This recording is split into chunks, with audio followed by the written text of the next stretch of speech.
La 4G Patelma vous présente Ni Vavao.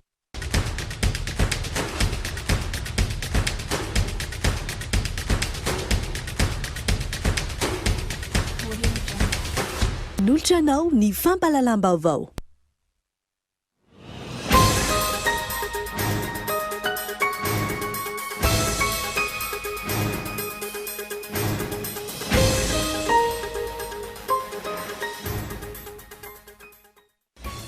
Ho ampiarina ny fampiakarana ny vidin-jiro araka ny fifanarahan'ny jirama tamin'ny banky iraisam-pirenena araka ny nambara minitry ny toe-karena sy ny fitantanam-bola tamin'ity androany ity saingana mafisa mifatitsim-bola amin'izao fotoana izao na totosana izany. Ny rava-maina ny fionana teo amin'ny iraky ny filohan'ny Repoblika Androany maraina atao amin'ny Université Ambarika 5 nitady vahaolana manoloana ny fitakian'ireo mpianatra sy ny famahana ny olana mahakasika ny vatsim-pianarana. Miova hotolon'ny vahoaka malagasy ny etsika sy fanoherana izay totosain'ny antoko-panohitra nanomboka izao araka ny fanambarana Androany Tetsy Belair. Tsy nahinona fanazavana kosa izy ireo tamin'ny tsy nahitana azy ireo mpitarika teny Ambohijatovo ny sabotsy lasa teo. Raim-pianakaviana iray manodidina ny 10 taona no maty tsy tradrano nofoan'ny camion tetsy andotam-pianaka Androany tokony tamin'ny 3 ora tolakandro teo. Ny faritra ny lohany taona voadoana mafy ka antony mitarika ny fahafatesana. Eo amin'ny maresaka iraisam-pirenena tandomidonza amin'ny deuxième vague Covid-19 i Sénégal. Ny fampiasana vaksiny no andrasan'ny fitondram-panjakana azahoana avokany aingany ary manomboka androany ny fanaovana izany. Ny andileny novatra.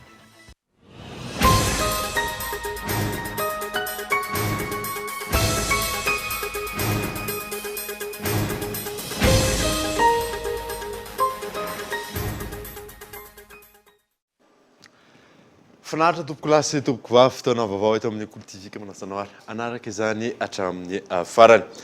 Ny anomboantsika ny vaovao dia ampanarahana sy ampiakarina ny vidin-jiro araka ny fifanarahan'ny jirama tamin'ny banky iraisam-pirenena araka ny nambara minitry ny toe-karena sy ny fitantanam-bola tamin'ity androany ity saingina mafisana fa tsy mbola amin'izao fotoana izao na totosana izany miantarandriana io. Isan'ny noresan'ny ministry ny toe-karena sy ny fitantanam-bola androany nandritry ny fanaovan-tsony mpiara-miasa tamin'ny banky foiben'ny Madagasikara ny mikasika ilay fifanarana nataon'ny orinasa jirama sy ny banky iraisam-pirenena. Raha toka ny taky fanazavana mazava mikasika ny fepotona tsy ampiarana ny fampiakarana ny vidin-jiro sy ny fiatraikan'izay ara-bola amin'ny orinasa jirama ny banky iraisam-pirenena tamin'ny alalan'ny taratasy nalefan'ity farany tamin'ny ministra Richard Randriamandrato.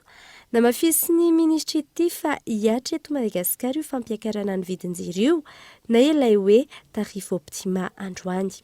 Fa manitsika ositsika izay tsy nety teo amin'izay hoe nahoana no tsy nazavaina mazava tsara hoe mbola tsy zao amin'izao fotoana izao tsika no hanao an'ilay fantsiana arak'izay efa ny fanarahana.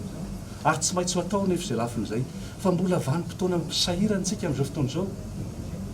Misy ampahany mpiray tanindrazana amintsika izay mampiasa ny jirama izay sahirana tokoa. Ary misy ampahany izay tsy dia sahirana loatra. Izay ny le optima io e. Izany hoe fitsinjarana zany an'izay hoe fitsinjovana ny fianakaviana marefo sy ireo izay afaka mandoa izay sarany ny fanandrify amin'izay herinaratra izay ampiasay. Ka noho izany ankehitriny tsy tokony dia sahiran-tsaina amin'izay loatra tsika fa fomban-javatra iny ary efa hitsitsika izy amin'izao. Namafisa fa misy ny lamina amin'ny fanatanterahana izany tsy tokony hisy olana ho izy ny eo amin'ny jirama sy ny banky iraisam-pirenena. Efa milamina ny amin'iny tsara fa ny fotoatiny ny taratasy iny ane izay nivoaka tsokosoko. Izay moa dia aloha lazaina eto satria tsy voalohany ange misy taratasy sahala amin'izay ataon'ny banky mondiale amin'ny tenanay ministry ny toe-karena sy ny fitantanam-bola fa azoko lazaina aminareo hoe matetika no misy fifanakalozana ary ny taratasy iny moa misy manararoatra ihany satria fatatsika ny toetra ara-tsosialy sy ara-politika dia mba hararotin'ny sasany hoe sao dia mba miozigozina le fitondrana e. tsy miozongozona zany tsika raha resaka taratasy fotsiny a fa efa niantso ny solitenina ny banky iraisam-pirenena ny tenanay a ny fampiresaka nanazava ny andraikitry ny tsiraray ao anatin'ny fanomanana ilay programme n'asa vaovao ilay antsointsika hoe programme contre résultat P4R zay programme vaovao io mbola tsy nanomboka io mety hitanareo hoe misy 75 millions de dollars misy 400 millions de dollars zany rehetra zany mbola tsy mipetraka tompoko lasy tompoko vavy a tsy aivina ny herinandro lasa teo no nanambara ny banky iraisam-pirenena fa raha toka tsy miatra ny fanarahana ny totosainy jirama sy ny banky iraisam-pirenena io dia ahinany tsy ho fisitrahany Madagasikara feno amin'ny famatsim-bola samihafa isany mety ho voakasika izany ilay famatsim-bola 570 tapitrisa dolara tokony ampiasaina amin'ny fampandrosoana manoloana ny Covid-19 eto Madagasikara sy ny famatsim-bola 400 tapitrisa dolara hanatotosana ny programme pour résultat. Totosy androany ny famindram-pitantanana eo amin'ny ministerany toe-karena sy ny commission de la supervision bancaire et financière eo anivon'ny banky foiben'ny Madagasikara tanjona raha ny fanazavana ny anatsarana ny sehatra ny assurance ny antarandriana Mifindra ho ny CSBF na ny Commission de Supervision Bancaire et Financière no isana ny fanaraha-maso ny fiantohana eto Madagasikara. Tanjona amin'izany ny anatsarana ny sehatry ny fiantohana na ny assurance izay. Fepetra maro no apetraka manoloana io raha ny fanazavana. Manara-maso zavatra betsaka izy manara-maso momba ny matianina ny fanarahana. Faharoa manarak'izay misy koa ny fanaraha-maso ny mety izay fitaraina ny assuré zany ary ny compagnie d'assurance dia tsy maintsy mametraka rafitra azahoan'ny olona mametraka fitarainana zava-dehibe zany mbola tsy nisy teto amintsika zany mety ho tafita ny fitarainako mety tsy ho tafita mety ho marim-pototra mety tsy ho marim-pototra fa tsy maintsy ho raisina ary tsy maintsy ho jerena hoe inona no mahamari-pototra azy ary zava-dehibe ihany koa no isininy tsy maintsy isininy fonds de garantie zany amin'ny resaka ao anatin'ny voafaritra ao anatin'ny lalàna fa isininy hoe fonds de garantie raha sanatriany zany ka misy hoe tsy fahazahoan'le trano-piantohana miatrika ny zavatra tokony ho alohany zany. Hatreto mbola ambany ny tany Arikarena azo amin'ny alalan'ny fiantohana ho an'ny Madagasikara. Raha ny antotanisa, aotra faingo 700 ny Arikarena vao be eto amintsika azo avy amin'ny prime d'assurance. I Mali ihany no arinan'ny Madagasikara, aotra faingo 400 ny PIB no avy amin'ny fiantohana ho azy ireo. Isan'ny firenena alohan'ny Madagasikara i Malawi, ray faingo 500, Mozambique, ray faingo 700, Kenya, roa faingo 900, ary Afrique du Sud, 200 ny PIB, avy amin'ny fiantohana avokoa. Zany hoe mbola misy ezaka be dia be zany, ary ireo le fepetra ny raisin'ireo ny hoe tsy maintsy atao ny assurance scolaire, tsy maintsy atao ny assurance construction avec garantie décennale, tsy maintsy atao ny resaka momba ny fikolokoloana tsy fiara ihany fa ireo le olona miasa ao amin'ny fikolokoloana fiara dia izay rehetra zay natao ampitomboana le fiatraikan'ny fiantohana ao anatin'ny Arikarena Foibe. Zavatra sy ny hoe ny fanaovana assurance responsabilité civile automobile ihany fa ny fanaovan-trano, ny assurance scolaire ho an'ireo olona misehatra eo amin'ny fikarakarana sy fikojakojana fiarakodia dia tokony hanao ny garantie d'assurance eo koa rehefa ohatra ka mipetraka ny lalàna rehefa manan-kery ny lalàna. Ny assurance agricole tsy obligatoire. Totosa androany ny fanaovan-tsonian'ny ministeran'ny toe-karena sy ny fitantanam-bola sy ny banky foibe Madagasikara momba ny famindrana ny fitantanana amin'ny fanaraha-maso ny fiantohana eto Madagasikara. Narava-maina ny fionana teo amin'ny iraky ny filohan'ny Repoblika androany maraina tao amin'ny Université ny Barikadimy nitady vahaolana manoloana ny fitakiana ireo mpianana sy ny famahanana olana mahakasika ny vatsim-pianaranao rehefa loha. Nandritra ny adiny 4 no ny fanakalo hevitra tao anatin'ny efitrano fianarana 5 taona ireo mpianatra izay mitaky ny vatsim-pianarana tamin'ity androany ity sy ny iraky ny filohan'ny repoblika. Raha tsy hivina ny andry ny omaly, ny komby tsy nisy nanka ny vatsim-pianarana iray volana sy ny fampitaovana izay navoaka ny université ny Tomasina ny akabiazan'ireo mpianatra. Nanapa-kevitra ny amerina izany vola izany amin'ny banky ny tompon'andraikitra taorian'io.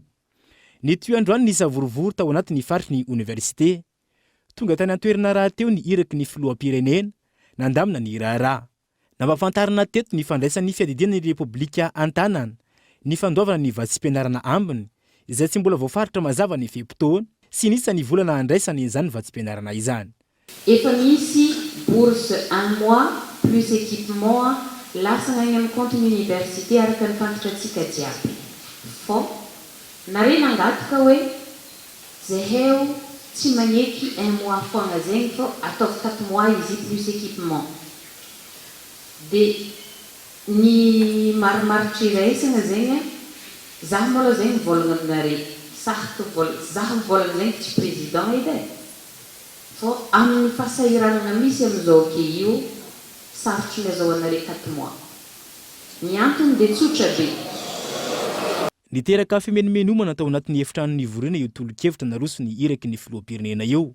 Raikitra ny fandraisam-pitenenena maro samihafa, ankoatra ny tsy fampitokisana sy ny aiai, mbola mitoetra trany ny fitaken'ireo mpianatra ny vatsim-pianarana ifabolana fanampiny sy ny fitaovana. Ny fanarahanareo le izy, satria nahoana ireto mpianatra reto zahay name fatokisana anjareo, nitondra ny fitarenanay taminjareo takany, nitondra ny fitarenanay taminareo. Zahay nangataka taminjareo hoe point ny fitarenanay. Fa aza mifanaraka aminjareo nefa zavatra tsy mifanaraka aminay. Fantatra anjareo fa ny zavatra mifanaraka aminay de efa ngamba efa fantatranao ary mbola mpahafantarinanao hoe ny fitakina vatsim-pianarana eo anatria ny savorovoy eo anivon'ity université ny Tomasina ity, nanao fanambarana ny collectif de cadre n'Alanjorofo, nambaran'izy ireo na eo aza ny tsy fiafakazoan-kevitra tokony hiandram-pitoniana izany ny mpianatra sy ny mpandraharaha eo anivon'ny université ny Tomasina. Sipoka ankitsirano ny fampiasana basy sy ny fitaovam-piadiana amin'ny mpianatra tsy manantsiny ary mangataka ny tompona andraikitra ambony handray fanapahan-kevitra ho an'izay navandoza. Fahatelo, ny association de cadre n'Alanjorofo dia tsy manaiky ny hanaovana sorona na fusible bouc émissaire ny président ny université Toamasina satria ny olan'ny mpianatra toy ny vatsim-pianarana ny trano dia efa hatry ny ela koa miangavy ny mpitondra fanjakana ambony mba hijery vaholana maharitra ho an'ny mpianatra. Taorian'io nanapa-kevitra ny hivoaka ny efitrano fivoriana ny ankabeazan'ireo mpianatra tsy afa-po tamin'ireo dinidinika natao. Rava-maina araka izany ny fampiresana tamin'ity androany ity. Miantso fitoniana sy fifampiresana amin'ny université ny Tomasina ireo ray aman-dreny ara-drazana sy ny fikambanana maro samihafa amin'ny zao fotoana izao. Ny fifampiresana no vahaolana atokana hoy izy ireo. Henri Foloré. Miasaritra ny toe-draharaha eo anivon'ny université ny Tomasina amin'izao fotoana izao, malohana ny famana ny olana mahakasika ny fandoavana ny vatsim-pianarana ny mpianatra. Miantso fitoniana sy fampiresana manoloana ny toe-javamisy ireo ray aman-dreny ara-drazana sy ny fikambanana maro samihafa mba hisiany ny filaminana. Miangavy zahay raha azo atao manomboka izao mba misy raha misy disadisa miseho ito amin'ny Tomasina mba hifampiantso miara mitady vahaolana mba tsy hiverenan'ny toe-javatra mampalahelo toy izao. Mitaky ny hivoahan'ny marina mahakasika ilay mpitandro filaminana, ny tifitra ilay mpianatra ihany koa ireo fikambanana any an-toerana mba tsy ho vitavita ho azy ilay raharaha nafaty ity mpianatra ity. Koa manentana anareo tompona andraikitra ny filaminana izay mba handray andraikitra amoaka ny marina momba ny fanadiadiana ilay nafaty ny mpianatra. Faharoa, efa maro koa mientana izay very inina tsy tenenina sy tsy ampafantarina olona tao amin'ny université. Anisan'izany ny ordinateur izay anisan'ny anjatony very kodory izay efa mahatratra andrivony, eo koa ny fitaovana toy ny latabatra, ny seza, ny armoire andrivony izay nalain'ireo tsy mataho. Andrasana araka izany no mety ho fanapahan-kevitra raisina manoloana ity raharaha any Tomasina ity. lafy mavao hafa kosa indray dia miova ho tolony vahoaka malagasy ny hetsika sy fanoherana izay totosain'ny antoko-panohitra manomboka izao araka ny fanambaran'izy ireo tamin'ity androany ity. Tsy nahinona fanazavana kosa izy ireo tamin'ny tsy nahitana ireo mpitarika teny Ambojatove ny sabotsy lasa teo Orifloreo. Tao anatin'ny fanambarana iraisan'ny rodoben'ny mpanohitra ho an'ny demokrasia eto Madagasikara, ny vondrona panorama, ny antoko-tiko i Madagasikara, ao koa ny antoko sy ny vondrona toko-panohitra hafa izay nanambara androany, fa ito ny hetsika mandra-pahatongavana izy ireo amin'ny tanjona. Manomboka izao, masoandro androany izao, dia miova ho tolo ny vahoaka malagasy ny tatitra izay nataon'ny solomavam-bahoaka teo amin'ny kianjany 13 Mei. Ka lasa tolona sy ady amin'ny jadona sy ny fanampara-pahefana ny tolonatsika manomboka amin'ity androany ity. Faharoa, manameloka tanteraka ny herisetra izay natao tamin'igny sabotsy igny izahay na amin'ny fomba ahoana na amin'ny fomba ahoana fitrangana satria tanampolo no nandehanany vahoaka malagasy teo fitaovam-piadiana mahery vaika izay nampidirina tsokosoko navoaka avy tany. Manameloka ny karazana herisetra rehetra natao nandritra ny fihetsiketsehana tsy naomby tamin'ny asabotsy lasa teo izy ireo ary miantso ny famotsorana ireo namany voasambotra ny mpikambana ao anatin'ny vondrona mpanohitra. Natonga tena toerana ara ny solovam-bahoaka avy amin'ny tokotima sasasasany androany nandritra ity fanambarana ity tsy mitondra fanampanazavana mahakasika ny tsy nahitana azy ireo tena Ambojatove izy ireo androany. Mafy ny fiara-miasan'ny Madagasikara sy Japon araka ny votra androany nandritra ny fankalazana ny faha 180 taonan'ny Sa Majesté Empereur ny Japon. Miantarandriana. Teboka maro no nivohitra nandritra ny fankalazana ny faha 180 taonan'ny Sa Majesté Empereur ny Japon androany. Isan'izany ny mikasika ny fiverenan'ny fisokafan'ny orinasa ambady vy, eo ihany koa ny mikasika ny fitohizan'ny asa fanitarana ny serana Tsambony Tomasina.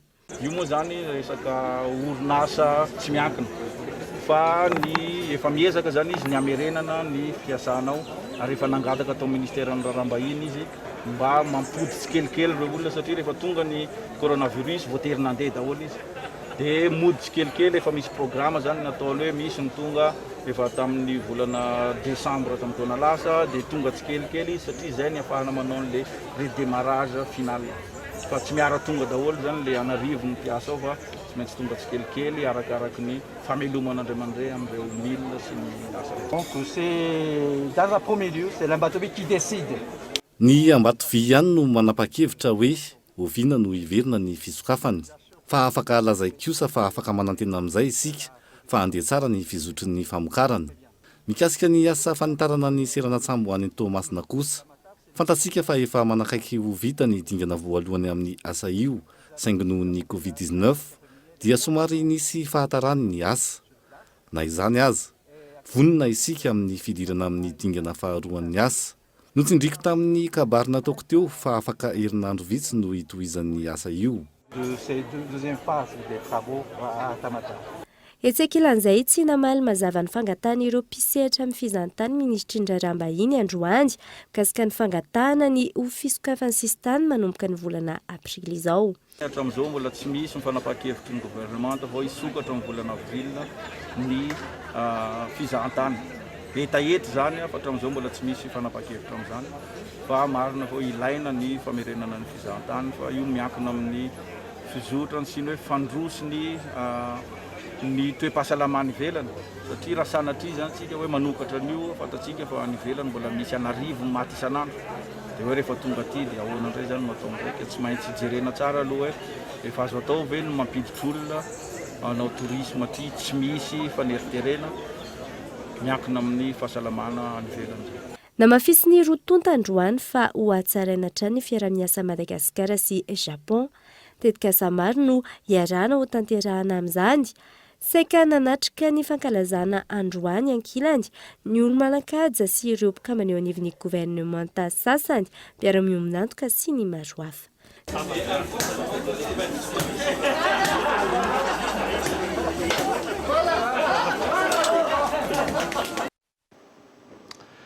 Ny fahavalo amby roapolo ny volana febroary ho avy izao ny famaranana vonjomaika ny fanavaozana isa taona ny lisam-pifidianana eto Madagasikara. Alefa enanivo ny fokontany lisitra vonjomaika aorinan'izay ka roapolo andro no ananan'ny olom-pirenena namarina ny anarany. Yves Richard. Tafiditra anatin'ny fanavaozana isan-taona ny lisam-pifidianana. Ny alahady fahavalo amby roapolo ny volana febroary ho avy izao no anatanterahana ny famaranana vonjomaika ny fanavaozana isan-taona lisam-pifidianana eto Madagasikara. Efa anatin'ny famaranana ny dingana voalohany amin'izay dia ny fanotana printy lisitra vonjomaika mialohan'ny andefasana azy ny anivon'ny distrika Seny araka ny angom-baovao.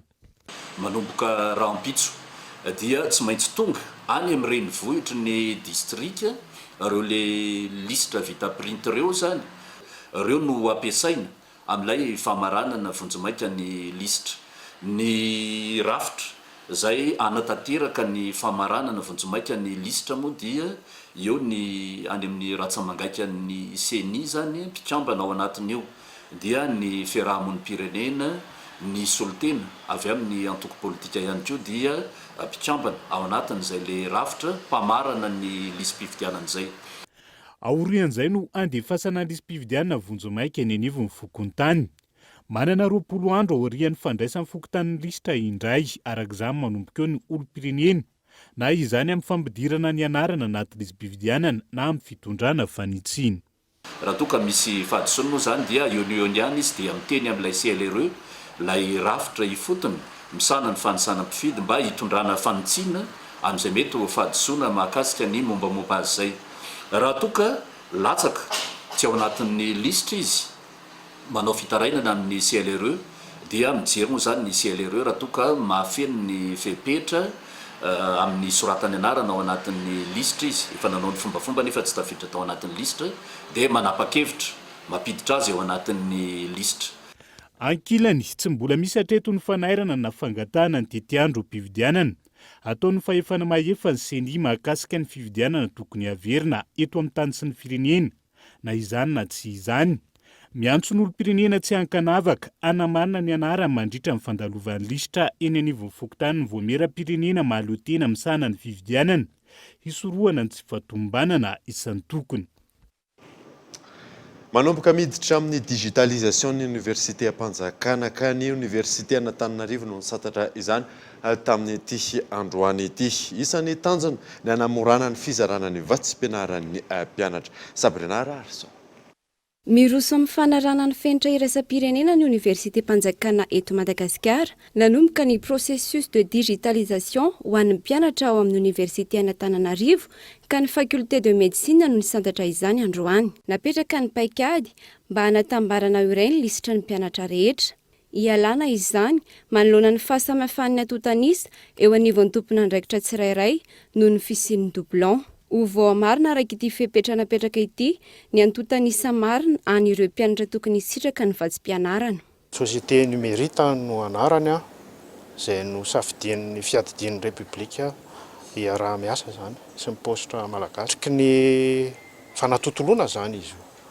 Miroso amin'ny fifaninanana ny Université Antananarivo dia tsy maintsy manaraka ny fenitra iraisam-pirenena ny université rehetrarehetra era Madagasikara satria laminasa napetraka ny filoham-pirenena izay ny ministera PIA koa avy eo ny andray an-tanana ny toyany ity digitalisation ity. Anamora ny fampiarana ny système LMD ihany koa izao fidirana amin'ny digitalisation izao, misy ny fiara-miasa amin'ny postra malagasy sy ny eo anivon'ny Université Antananarivo anamorana ny fizarana ny vatsim-pianarana. Tsy tokony hisitraka an'izany famatsim-bola bourse zany ny olona efa mikarama, indrindrindrina mpiasaka mpanjakana dia afaka hojerena anaovana contrôle croisena moa fiantso azy amin'ny resaka base de données zany hoe ty olona ty izay misitraka karama ve to mbola misitraka bourse tsy manara-dalàna izy. Ho alefa amin'ny postra monnaie ny famatsim-bola amin'ny mpianatra. Zay le projet présidentiel, projet an'ny filoham-pirenena Andriamatoa Andry Nirina Rajoelina. ao arinan'ny faculté de médecine hiditra amin'izany ihany koa ny ao amin'ny droit, science politique, ny eny amin'ny ENS na ny école normale supérieure ary ny école supérieure des sciences et agronomique. Ny fahadimy volana marsa ho avy izao, ny filohan'ny repoblika no hanolotra ny karatra voalohany ho an'ny mpianatra na ilay carte d'identité unique. Vaovao mampalahelo kosa indray dia namoy mpikambana iray ny antoko malagasy miara-miainga nodomandry omaly Andriamatoa Randriaty Fiarson Guillaume Venance. Izy dia mpikambana ao amin'ny baro politika ny antoko MMM efa nitazona ndraikitra loholon'ny Madagasikara ny taona 2022 sy 2023. Efa lehibe ny faritra Anosy izy ny taona 2024 ka hatramin'ny taona 2023. Isan'ny andraikitra farany sahany ny toera-ministry ny tontolo iainana tao amin'ny gouvernement Tsay Christian ny taona 2020 sy 2023. Ny fianakavian'ny Kolo TV FM dia mirary fiononana feno ho an'ny fianakaviana. Miditra mipejiny dokavarotra isika aorianan'izay andraisantsika avy iny avy amin'ny Elcure Madagasikara. Io ihany koa nahitantsika ny mahakasika ny vokatra kaki rehefa avy eo ary.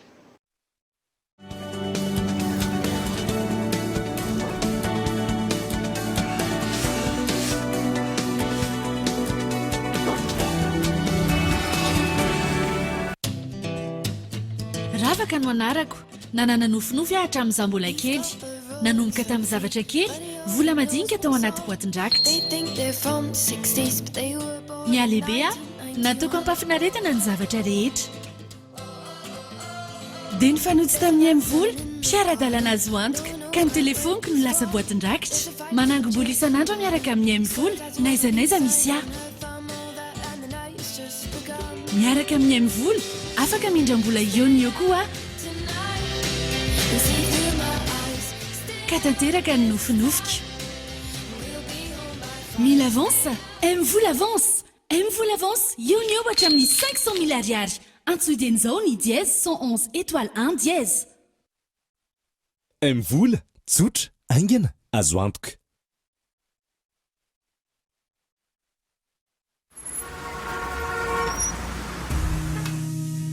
Ho an'ireo rehetra voakasiky ny tetikasa Rocade Nord-Est Sieste, manana fanontaniana ayay mahakasika ny tetikasa ve ianao? Na koa mila torolalana amin'ny fikarakarana anaty taratasy? Fantaro fa misokatra ny guichet unique eny anivon'ny sampandrarahany fananantany eny avaratra no Lasora, izay natokana andraisana sy anampin'ireo tompon-tany rehetra amin'ny fikarakarana sy fanomanan'ireo atota taratasy ilaina. Ho fanatotosana aingana ny dingana mahakasika ny fanonerana, ny Ministeran'ny Fanajariana ny tany sy ny asa vaventy dia manasa ireo tompon-tany miisa 5,700 izay mbola tsy nisitraka izany mba hanatona ny guichet unique. Ampafantarina bebe kokoa ny mahakasika ny dingana tokony arahina sy ireo atota taratasy ilaina amin'ny fisitrana ny fanonerana. 2.7 miliara ny vola natokana fanjakana malagasy ho fanonerana. 7.700 ireo tany tokony misitraka izany. 7.700 dia natokana ho an'ny fananan'ny olona. 4.700 ho fanoneran'ireo tany sy ny tanimbary. Fanifanan'ny onitra ho an'ireo olona nanana fotodrafitrasa, fambolena, nampiasany toerana, mpanofa na very asa voakasiky ny tetikasa dia efa nanomboka ny volana Desambra 2024. Tamin'ny taona 2024 kosa no nanomboka ny fanoneran'ireo tompon-tany sy tanimbary na ny fangatahan-dalana teo anivon'ireo mbola ampikarakarana ny taratasiny ho fanomboana ny asa eo amin'ny taniny. Aza misalasala intsony manatona ny guichet unique eny amin'ny sampandrarahany fananantany eny avaratra anao Lasora raha mila fanazavana fanampiny. Hojerena manokana ny mombanao.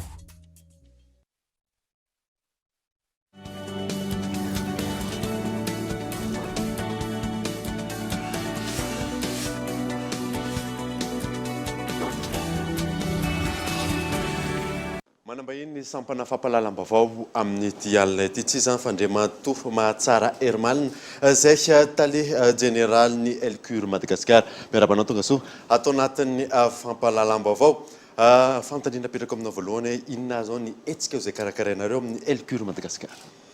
Miaraba ny namana any lalaina Davida, miaraba ihany koa ny vahoaka malagasy izay manaraka an'izao fampalalam-baovao izao. Ny hetsika izay ho tanterahana Elcure Madagasikara dia hetsika programme de formation, conférence de formation, culture entrepreneuriale et développement personnel izay anofanana ny mpandray anjara rehetra mba ho tonga mpandraharaha matiany. Inaro ny tanjona sy tombontsoa azo amin'ny izay fiofanana ataonareo izay? Misy efatra ngeza be no tanjona kendrena amin'ity fampiofanana ity izay ho tombontsoan'ireo mpandray anjara amin'izany fiofanana izany. Ny voalohany amin'izany a dia ahatonga ny mpandray anjara tsiraray avy ahafantatra sy afe ireo tsy ambaratelo sy ireo fepetra takiny ny fampivoarana ny fiainana maolona na lay antsoina hoe secret de développement personnel. Ny faharoa dia amin'io fiofanana io a no anomezana an'ireo tsara fantatra rehetra mba ahafahan'ny mpandray anjara mahita ny fomba tsaratsara hatrany mba hitantana ny orinasany sy azahoany mampandroso an'le orinasa, ialana amin'ny fiainan'ny orinasa izay manao dandesi fotsiny, miakatra kely de midina kely de miakatra kely de midina kely ary tsy avitana zavatra firy fa eo ihany, miasa mafy isan'andro fa eo ihany a ny vokatra. Ny fahatelo a dia anomezana paikady ho an'ireo zay manana projet tiana ho tanterahana, misy nofinofy tiana ho tanterahana, misy vina na misy faniriana lalina kanefa tsy hita hoe ahoana ny anatanterahana azy. Matetika moa namana Davida rehefa miresaka amiko ny maro de manao hoe manana projet tsara be a kanefa ny olako tsy manana fond a, tsy manana financement, tsy hitako hoe ahoana no atao. Zay moa ny lazako matetika manao hoe ny problème financier dia any amin'ny 5e position na blocage rehefa manana projet ny olona anankiray. Ka amin'ny fotoana io menanao ny tsy ambaratelo ny paikady rehetrarehetra hoe ahoana no atao mba azahoanao manatratra ny tanjonao sy manatanteraka ny projet anao. Ny faefatra farany a dia fanomezana torohevitra ho an'ireo olona zay tsy mbola manana ninonina izy, tsy mbola manana orinasa ary tsy mbola manan-kevitra akory azy hoe inona no ataony, na koa hoe manan-kevitra ihany izy fa be loatra ny hevitra ao andohany tsy hitany hoe ahoana no anatanterahana azy. Omena azy ny toromarika hoe ity no mety aminao, satria ny zava-padina indrindra amin'ny fandrarahana dia ny manao ny tsy tokony atao na tsy manao zay tokony atao. Iza reo cible amin'io fiofanana io? Ny cible amin'ity fiofanana ity na ireo zay kendrena mariako aloha zany fa ity fanofanana ity dia tsy mitaky diplôme. Ny fandrarahana, fampitomboana ny fiarikarena dia nataony conception zay tsy mitaky diplôme. Mety antanonareo hoe diplôme ino tsy mitaky diplôme, fa na ianao manana orinasa tianao ampandrosoana na ho tantanana tsara, na ianao manana projet zay tianao ho tanterahana fa mbola tsy hitanao ny fomba nanatanterahana azy, na ianao vida be ny lohanao teo mpandraraha ihany ianao fa tsy manan-kevitra mihitsy iny na ny mety atao na ny tokony ataonao, na manan-kevitra be deaibe fa tsy hitanao zay raisina, ianao zany a no tokony andray anjara amin'ity formation ity. Da tsy toerana nanaovana zay formation zay ary mba ho famalina ny fangatahan'ny vahoaka malagasy efa nataonareo tamin'ny Elcure Madagasikara hatramin'ny ela. Maro nareo nangataka hoe mba asio aty amin'ny province. Noho izany a manomboka amin'ity taona ity a dia mamaly ny etahitanareo zahay. Ireto avy a ny daty izay anatanterahana ny fiofanana sy ny toerana. Ny alakamisy fa 1 sy ny zoma fa 12 ny volana marsa dia eto Antananarivo ao amin'ny Caribe Hotel Analakely no anatanterahana ny formation culture entrepreneuriale et développement personnel. Ny faharoa dia makany mahajangany ray ny équipe de formation ny Elcure Madagasikara amin'ny alakamisy fa 5 sy ny zoma fa 9 ny volana marsa dia any mahajangany ray ka hoaniny any amin'ny ex province ny mahajanga manontolo zany dia any mahajanga izahay a amin'io daty io. Ary amin'ny fahatelopolo talata fahatelopolo sy ny alarobia fa 1 ny volana marsa dia any Fianarantsoa indray a ka ho anareo rehetra any amin'ny tapany atsimo manontolo dia any Fianarantsoa ny fotoanantsika anatanterahana an'ity formation culture entrepreneuriale et développement personnel ity. Ho anareo te andray anjara indray ary inona no ataony? Ho anareo zay maniry te andray anjara araka nefa fantatrareo fa andoavam-bola ity formation ity ary voafetra de voafetra ny toerana satria 2 jours de formation no atao fa 6 mois de suivi, accompagnement, encadrement. Zany hoe ferana zany mba ahafahana manara-maso tsara ny projet nareo a sy ny asanareo zay mandray anjara amin'ny fiofanana.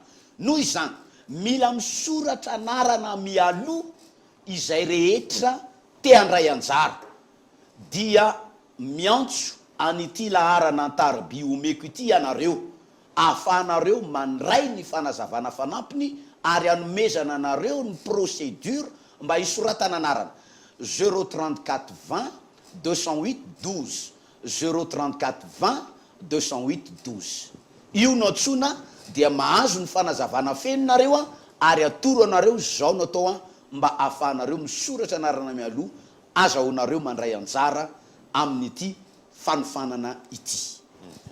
Mazava tsara ngamizay fa ankasitrahanao vahiny tato anatin'ny sampana fampalalam-baovao. Makasitraka ihany koa ny namana Davida ary makasitraka ny vahoaka malagasy maniry ny ao aminareo ny tenako sy ny équipe de formation ny Elcure Madagascar amin'ireo daty rehetra ireo. Zay makasika an'iny fa araky ny fampitam-baovao avy amin'ny fiadidian'ny République ny société municipale d'assainissement eo anivon'ny commune Antananarivo renivohitra no handray ny asan'ny samyva teo aloha. Henri Flora. Araka ny fampitam-baovao avy eo anivon'ny fiadidian'ny République miverina tanteraka eo anivon'ny CUA na ny commune urbaine d'Antananarivo ny fitantanana sy ny fandraofana ireo fako eto Antananarivo renivohitra. Foana tanteraka araka izany ny samyva.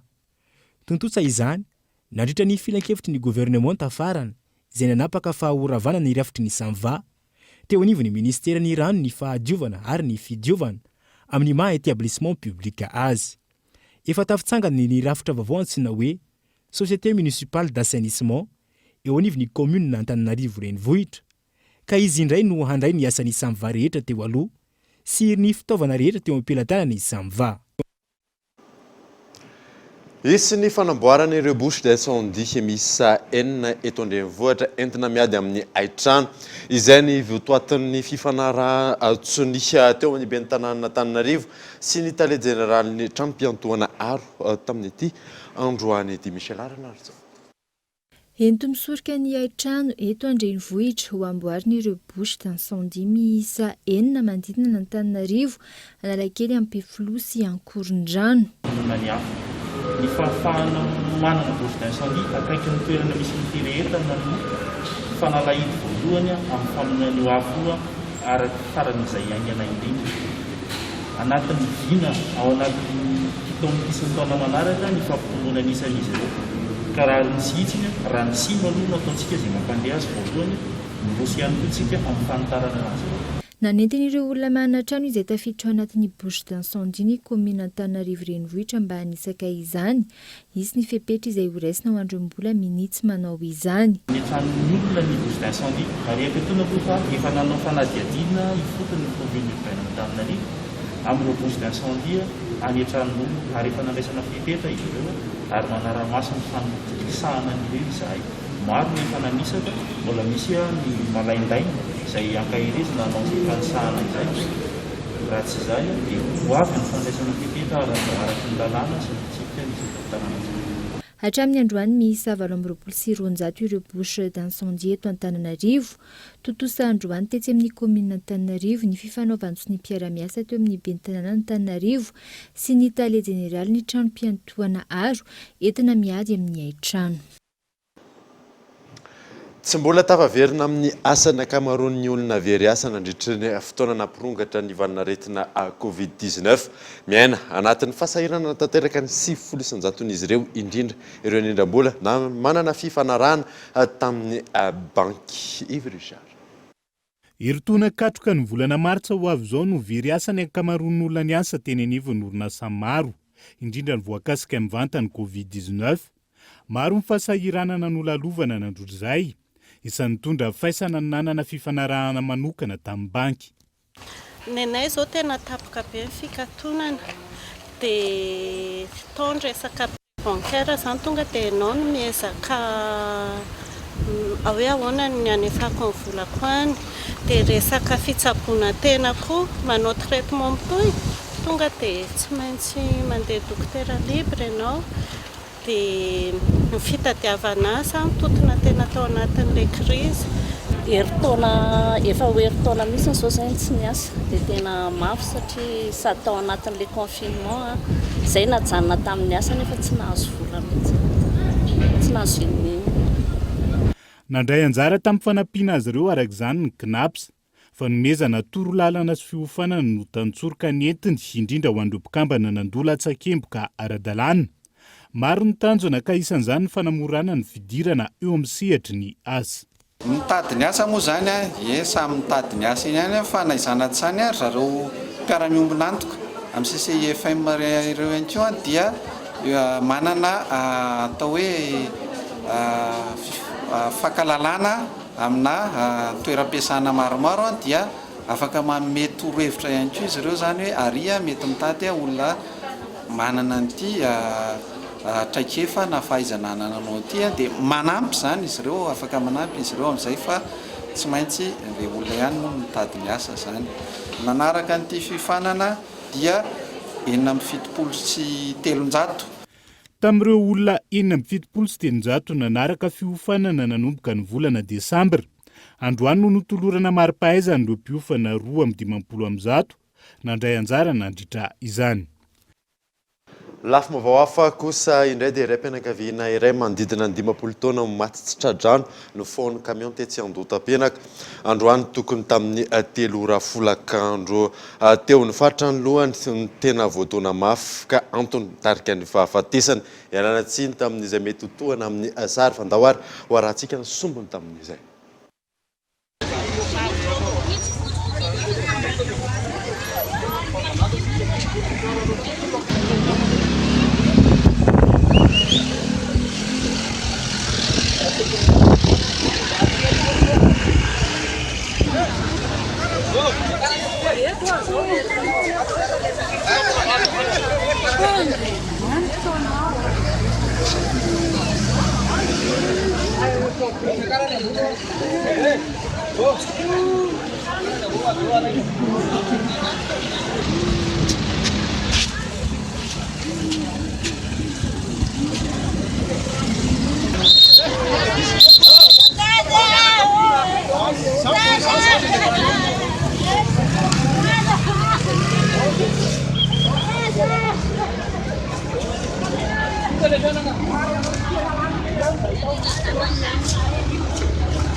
Anisan'ireo mpanondrana kaki betsaka makany amin'ireo faritra hafa eto Madagasikara amin'ny faritra Vakinakaratra amin'ny commune Ambany district Antsirabe faharoa izay mahavita 10 tonna isan'andro koa TV Antsirabe. Ankoatra ny fanondranana ireo legioma maro samihafa toy ny karaoty sy ovy izay tena nahafantarana ny commune Ambany district Antsirabe faharoa dia eo ihany koa ny fanondranana ireo voankazo maro samihafa toy ny kaki amin'izao fanombohan'ny vanim-potoana fahavokarana izao. Tatsapam-boly iray eto amin'ny commune Ambany no tafarisaka taminay tamin'ity anio ity. Misy karazan-droa ny kaki ambolen'izy ireo. Ao ny kaki fonombona ny lavaloa ary misy ihany koa ny kaki petaka na ny kaki gasy ary samy manana ny tsiro mampiavaka azy. Tena ambolen'ny olona ity zany dia le kaki fonombo na le hoe lavaloa io. Dia ndraiky kaki petaka tony dia le kaki petaka somary taray kely fa le lavaloa somary mandrosondroso kely. Mandrosondroso kely zany hoe volana janvier février izy dia efa miakatra. Ny raha ny tsiro indray aloha zany dia mamy kokoa le petaka noho le lavaloa. Ny tsiro zay mahasamihafa azy aloha zany zay mamy. Ndray mipasaka fa tsisy dia mamy, tsy dia mamy loatra. Eo amin'ny lafin'ny kalitaon'ny vokatra dia somary ratsiratsy ny kalitao tamin'ity taona ity. Hoy ireo tantsaha noho ny fiovaovan'ny toetrandro misy amin'izao fotoana izao. Teo ihany koa ny avandro izay tena nanimba ny vokatra. Ny vokatra aloha zany tamin'ity dia hita hoe latsaka dia latsaka satria mbola vao majinika izy dia efa nasiany avandro ny ankamaroany. Dia eo amin'ilay voany majinika iny izy dia tsy mahatana intsony fa tonga dia miraraka ho azy. Ny toetrandro zany tsy azanoara fa izy vokatra raha fijery azy fa rehefa tratran'ny avandro izy dia tsy afa manoatra. Manana fototra kaki manodidina ny 500 farafahakeliny eo ny tatsapam-boly kaki iray eto amin'ny commune Ambano ary manondrana izany miakatra eto Antsirabe renivohitra sy any amin'ireo faritra hafa eto Madagasikara. Raha ho an'le tena manana azy aloha zany raha hoe ny amin'ny fototra fitorana zany ity manodididina eo amin'ny atao hoe eo amin'ny 500 fototra eo 700 eo arivo raha be indrindra. Eto amin'ny faritra ny commune Ambany zany resahana hoe mamoaka kaki eo mety eo amin'ny atao hoe manomboka efa anomboka izy zao dia ny eo amin'ny 3 kamy eo isan'andro eo zany amin'ny 20 tonnes reny ny kamy zala 19 tonnes 17 avant eo dia 3 isan'andro farafakeliny. Misy karazany fomba fitondrana azy ndraindray misy entina miakatra Tsirabea, misy mandeha Betafo, misy mandeha Tananarivo. Ao anatin'ny vanim-potoana fahavakaran'ny kaki tanteraka isika amin'izao fotoana izao, na izany aza nefa dia manana olana ihany koa ireo tantsaha eo amin'ny sehatra ny fambolena kaki. Ny olana ity zany zao misy aretina izy io tahotra anatiny atao hoe 5 taona teo zay, misy biby mihinana azy zay io dia io tsy ahita tsy matina fanafody, zay fanafody rehetra nampiasaina zany dia tsy maty fa ny an'ny mba ho an'ny mahavatra dia mamafa.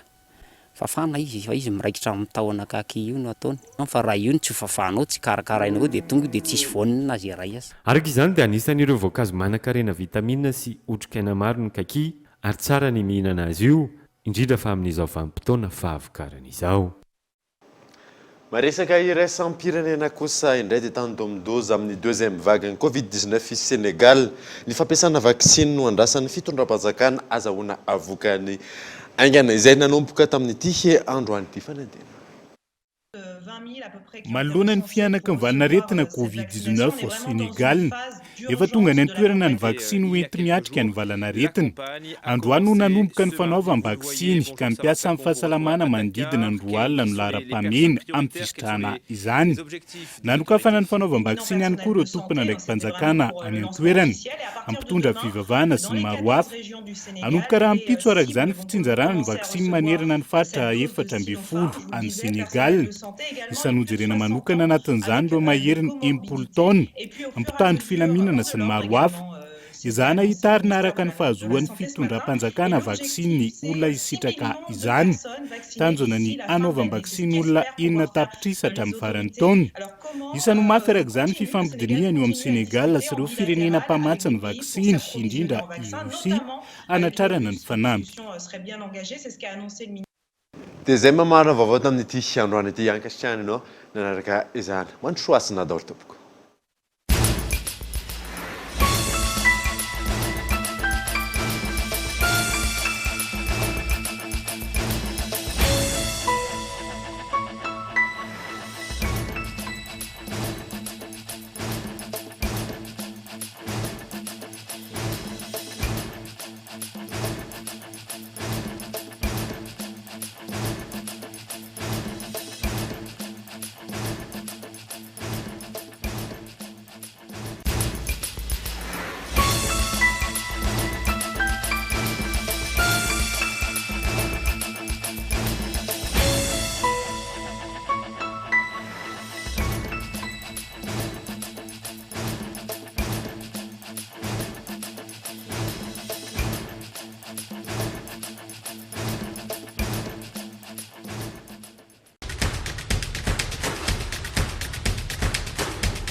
Nanolotra anao teo ny fampalalam-baovao. La 4G by Telma vous a présenté Ni Vavao.